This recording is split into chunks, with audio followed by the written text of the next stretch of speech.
At my 70th birthday, my son said, "We didn't invite you last year because you make things awkward." Everyone laughed. I just smiled and said, "Then you'll love the surprise I planned for tonight." When the cake came out, so did the truth. I still remember the moment it happened, not the laughter, not the candlelight, but the sound of my son's voice cutting through it all like a knife. "Mom," he said with that half grin of his, "we didn't invite you last year because, well, you make things awkward." Everyone laughed. My daughter-in-law hid her smirk behind a champagne glass. My grandkids giggled, not understanding the sting in his words. And me? I just smiled. I've learned over 70 years that silence sometimes speaks louder than any outburst ever could. It was my birthday. My 70th. They had decorated the house, well, my house, technically, with gold balloons and half-burnt candles that said 70. There was a banner hung unevenly above the window that read "Happy Birthday, Mom." They made it look like they cared. Maybe part of them did. But the laughter told another story. You see, last year, they never called. Never texted. Not one "happy birthday."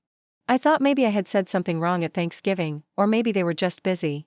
I cried myself to sleep that night with the TV playing softly, some old sitcom rerun about families that actually loved each other.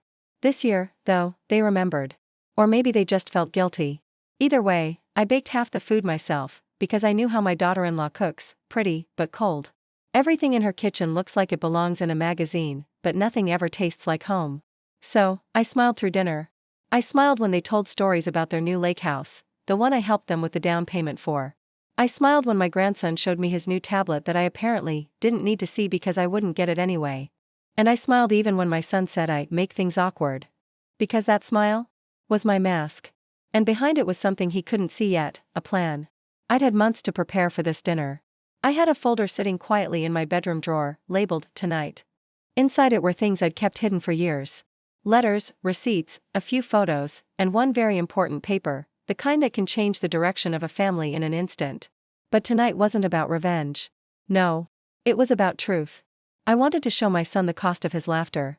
Not in money, though there was plenty of that tied to his name, but in love, respect, and what he'd forgotten about who really built this family's foundation. When dessert time came, my daughter-in-law clapped her hands and said, "Everyone, time for cake." The grandkids ran to the kitchen. I stood up slowly, my knees aching like they always do, and said, "Wait, before we bring out the cake, I have something I'd like to say." The room went quiet. You could feel the shift, that small flicker of discomfort when people realized the joke might finally turn around. My son laughed nervously. "Oh, Mom, come on. Don't start another speech about gratitude or family or whatever. It's just cake." I nodded. "Yes," I said softly. "It's just cake." But they didn't know what was baked into that night, what was about to unfold. Because while they laughed, while they whispered about me getting emotional again, I looked around the table and saw what years of quiet sacrifice had built, and what entitlement had nearly destroyed. The room smelled like roast beef and cheap candles. The laughter faded. And for the first time in years, I felt my hands stop shaking. I looked at my son, the boy I raised alone after his father passed, the boy who once cried when I forgot to pack his lunch, the boy who used to promise he'd buy me a big house when he'd made it. He forgot. But I didn't. "Don't worry," I said with a smile. "No speeches tonight. Just a little surprise." He raised his eyebrow. "A surprise?" I nodded again, slowly, deliberately. "Yes, dear. One that's been a long time coming." And as my granddaughter brought the cake out, pink frosting, uneven candles, "Happy Birthday Nana" written in shaky icing, I looked at each of them and thought, they have no idea what's about to happen. I took a deep breath, steadying myself. I'd waited a full year for this. And tonight, my 70th birthday, was going to be the last time they laughed at me. When I sat back down, the laughter slowly resumed, awkward, uneven, like everyone was pretending nothing happened. But I noticed my son kept glancing at me. He's always been suspicious when I'm too calm. "Mom," he said finally, "what kind of surprise are we talking about?" I smiled, folded my napkin neatly, and said, "You'll see soon enough, sweetheart."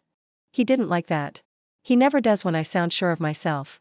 You see, my son has gotten used to being the head of the family. Ever since his father passed, he's worn that invisible crown, making decisions, taking charge, and forgetting who made those decisions possible in the first place. When his business was failing, who mortgaged her house so he could stay afloat? When he and his wife needed money for that dream home, who quietly signed over part of her savings? And when he said, "Don't worry, Mom, I'll pay it back someday," who smiled and said, "I know you will," even when she knew he wouldn't? That would be me. The awkward one. The emotional one. The mother who apparently makes things uncomfortable. I excused myself from the table for a moment and walked to my room, the guest room, technically. Since they insisted I move into the smaller side of the house after downsizing. I opened the drawer of my bedside table and pulled out that old brown folder. It wasn't heavy, but it felt like it carried decades of silence. Inside was everything I'd kept hidden, not out of revenge, but because I thought maybe one day, they'd come around without needing to be shown. There were old bank receipts, transfers made in my name. Property papers, ones that still had my signature under primary owner. And a handwritten letter from my late husband, one that I'd never shared with my son, though it was addressed to him. It read, "If you ever forget where you came from, remember who gave you your start. A man is only as proud as the mother he honors." I stood there for a moment, holding that letter, my eyes stinging with tears. Then I tucked it back inside the folder and walked out. When I returned to the dining room, my daughter-in-law was slicing the cake. She looked up and said, "There you are. We were just about to sing without you."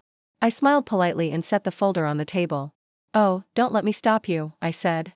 "Go ahead." They sang half-heartedly, my grandkids out of tune, my son looking increasingly uneasy. The candles flickered. I made a wish, but not for health or happiness.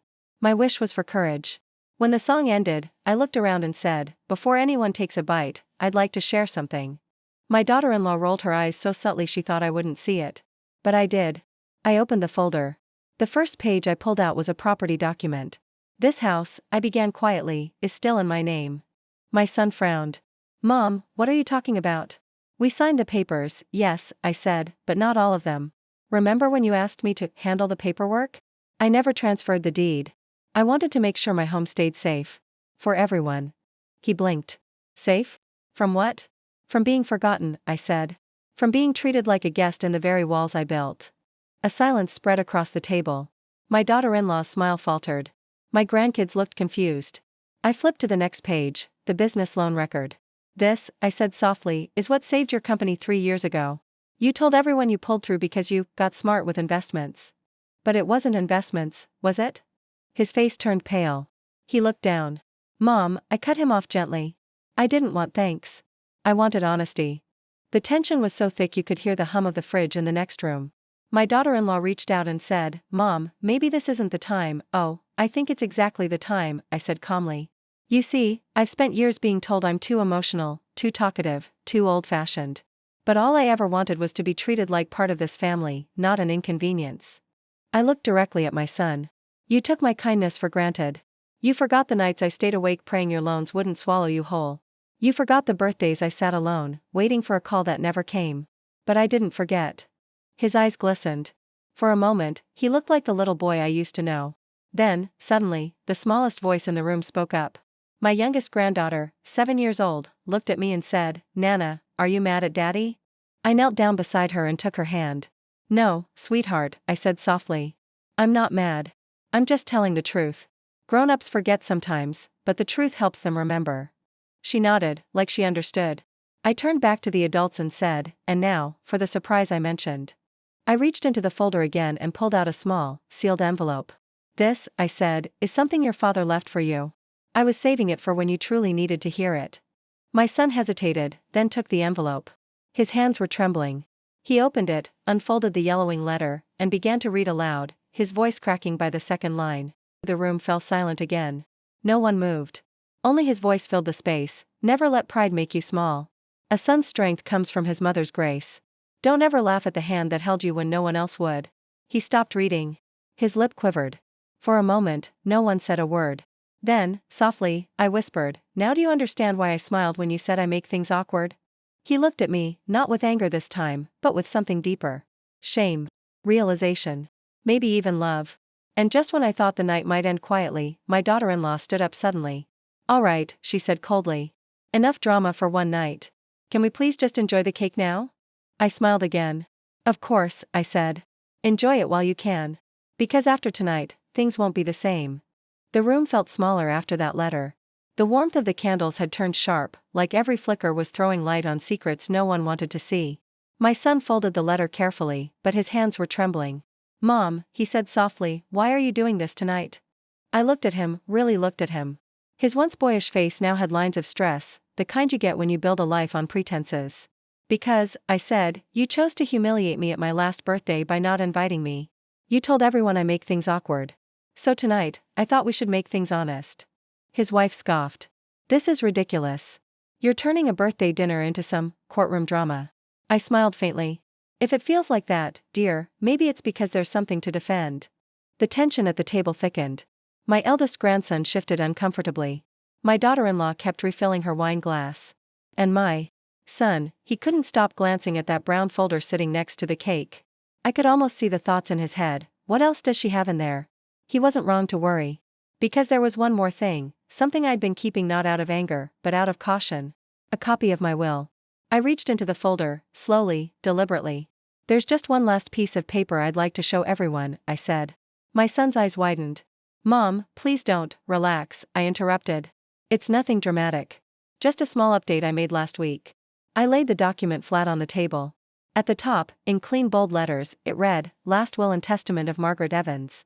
The entire room froze. I decided, I said, that it's time my family knows exactly where things stand. My daughter-in-law leaned forward, trying to sound calm. Mom, we don't need to talk about wills tonight. Oh, I think we do, I replied evenly. Because for years, I've been made to feel like a burden. You've said I should downsize, stop interfering, stop showing up late, stop making things uncomfortable.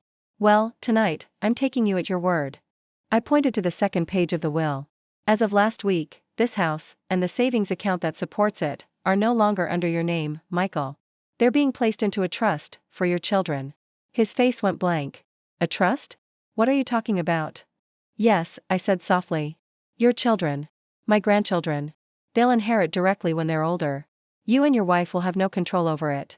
My daughter-in-law slammed her wine glass down. That's unbelievable. After everything we've done for you, I raised an eyebrow. Everything you've done for me? I pay for the gardener.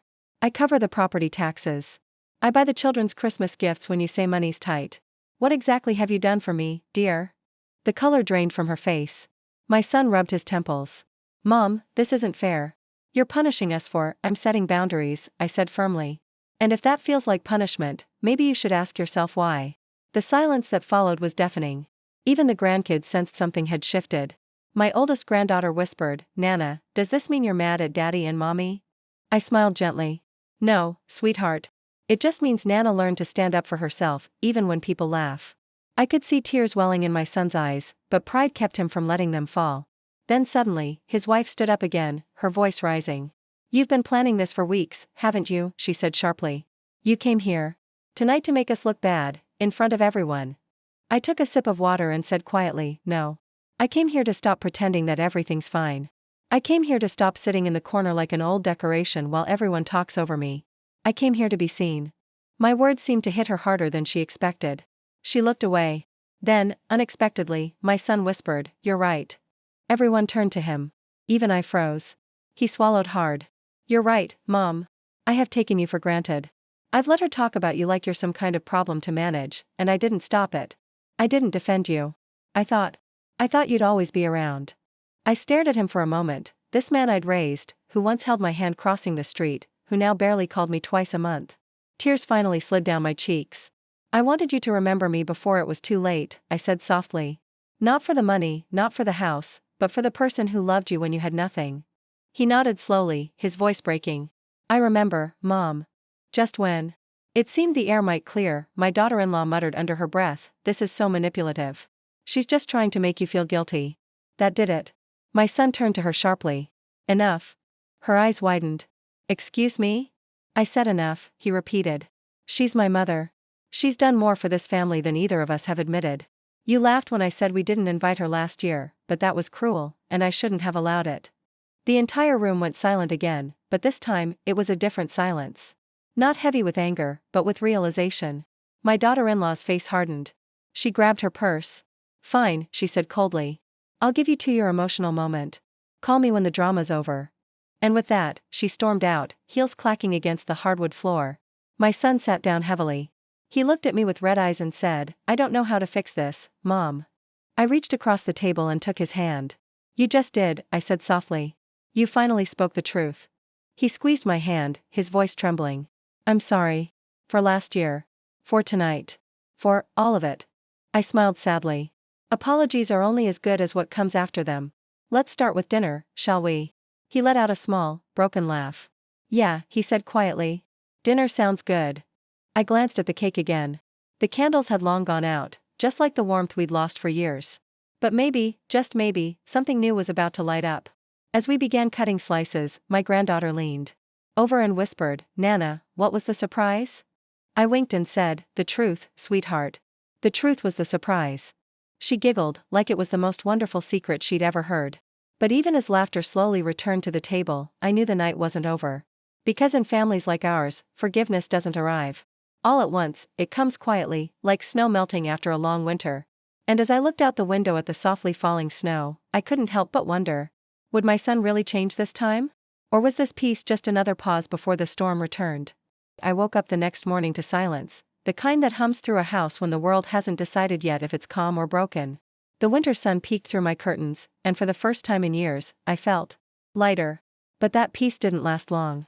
My phone buzzed nonstop, text after text, missed calls, even a few from numbers I didn't recognize. I ignored them all and made myself a cup of tea, letting the steam warm my old hands. Then the doorbell rang. When I opened it, my son stood there, hat in hand, eyes tired but clear. Behind him, my daughter-in-law looked pale and uncomfortable, her hair still perfectly in place, but her pride clearly shaken. Mom, my son started, can we come in? I nodded, though I stayed quiet. They stepped inside carefully, as if afraid of disturbing something fragile. The same table that had seen laughter and tears the night before still had crumbs from the cake. The folder with my will sat beside it, unopened since I'd left it there. My daughter-in-law sat down and sighed. I didn't sleep last night, she admitted. I kept thinking about what you said. I waited. She hesitated, then continued softly, I've said things about you that I'm not proud of. I let my own insecurities turn into resentment. You've been nothing but generous, and I've treated you like an inconvenience. Her voice broke slightly, and for a moment, she wasn't the woman who always had a snide comment or a fake smile, she was just human. I don't know if you'll forgive me, she said, but I'm sorry. It was quiet for a long moment. Then I nodded slowly. That's a start. My son pulled out a small envelope from his coat pocket. There's something else, he said. We wanted to show you something. Inside was a printed notice from his bank, and my eyes widened when I saw it. It was a transfer receipt, a repayment of the full amount I had quietly been sending him each month for their mortgage. Thousands of dollars. Returned to me. I don't want your money anymore, Mom, he said, his voice trembling. We'll manage on our own. It's time we stood up and took responsibility. Tears blurred my eyes. I reached across the table and squeezed his hand. It's never been about the money, I whispered. It was always about respect. He nodded. I know. Then, for the first time in what felt like forever, my daughter-in-law stood up, came around the table, and hugged me. It wasn't perfect, and it wasn't comfortable, but it was real. Later that afternoon, as the day faded into a golden winter glow, I decided to go for a walk. The air was crisp, and the quiet streets were dotted with the laughter of children playing in the snow. As I reached the end of the driveway, I saw the mail truck pulling away. Something about that moment, the world moving on as if last night had never happened, made me smile. I opened the mailbox and pulled out a single white envelope. It was addressed to me, in handwriting I recognized instantly. From Michael Evans to Mom. I sat on the front steps and opened it carefully. Inside was a letter, written by hand, not typed. My son's writing was messy, slanted, and full of emotion. Mom, last night made me realize how much I've taken for granted. You've been the quiet foundation under everything we built.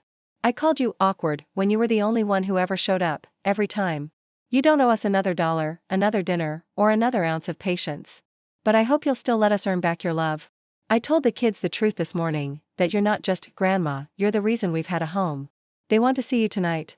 If you're up for it, we'd love to come by again, this time, to celebrate properly. Love, Michael.